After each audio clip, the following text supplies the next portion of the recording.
That maybe these people themselves are not necessarily committing violent acts, but when they see violence being committed or they see someone in pain or in distress, they aren't, they don't feel compelled to go and help that person because they're desensitized to it. They're desensitized to violence or to pain because they see it all the time in video games, all the time in the media, that it doesn't, there's something off in their brains, that maybe they don't necessarily have control over, where they aren't triggered.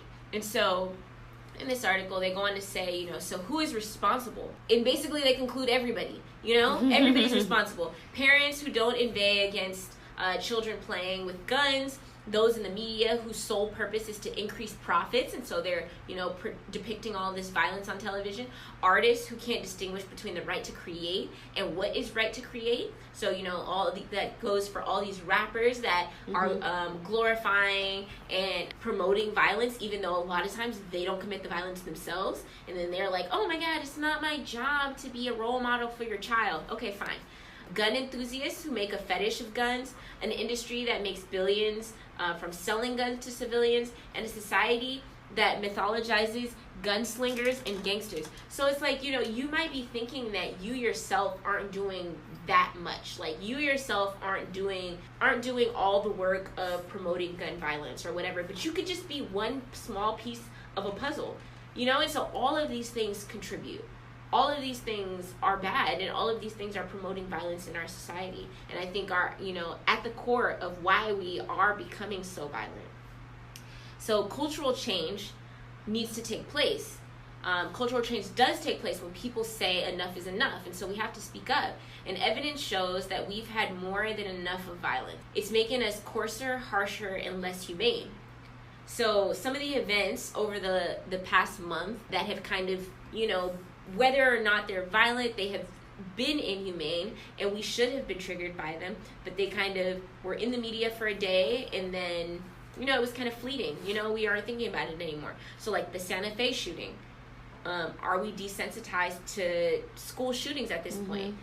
Are we not just completely disgusted by people who are killing kids? The immigrant detention and family separation, that was all over the news over the last 2 weeks. And now it's, now we're on to, granted, talking about Maxine Waters, it sucks what they're doing to her. But don't let them distract you from the fact that there are still more than 1,000 kids who are separated from their parents. A lot of those parents have been deported. You think they have the funds to come back to the United States and fight for their children? XXXTentacion, murdered. Everybody was so distraught about it, and that we aren't talking about that anymore. Antoine Rose, murdered. The associated protests, that isn't in the media, and those are still happening.